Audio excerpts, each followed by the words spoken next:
Morning, Matt Hadamio here with Yarntario.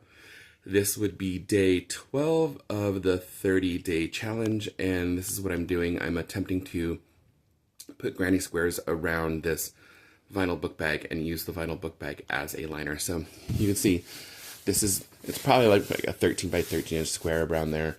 It's not a box bottom, it's just a flat bag. So I'm going to try and wrap it in a granny square. It's nice, the zipper. The issue that I have is that I can't just put a straight granny square over it because of the handles.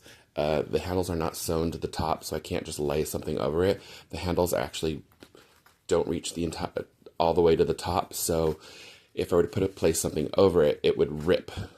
Eventually, it would get kind of worn out.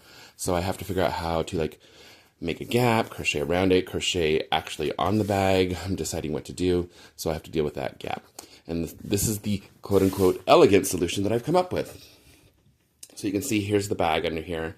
I've just done a basic granny square. It's a pretty small, pretty thin sport weight yarn, kind of 2.5 traditional start.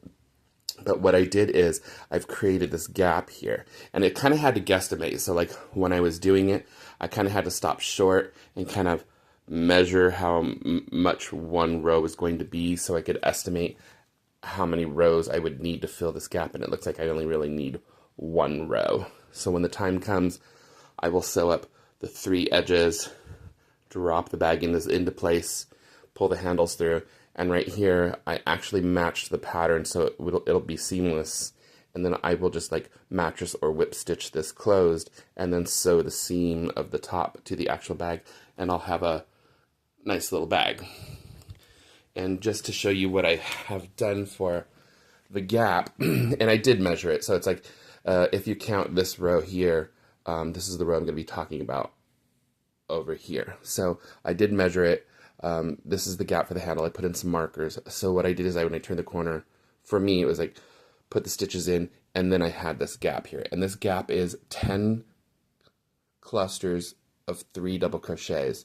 So and there's no chain in between my bridges that I'm using. So it's a total of 30 stitches.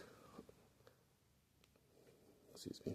It's a total of 30 stitches. So from here, the last one where the marker is, I chained 30, and then I will continue the pattern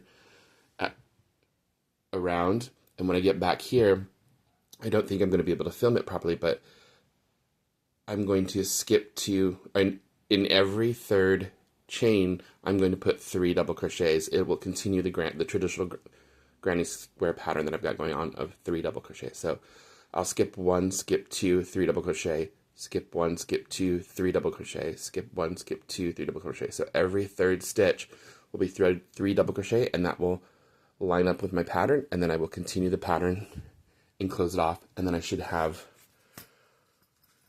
this, which will be the gap for my bag handle when I sew it on. That's what I'm doing today.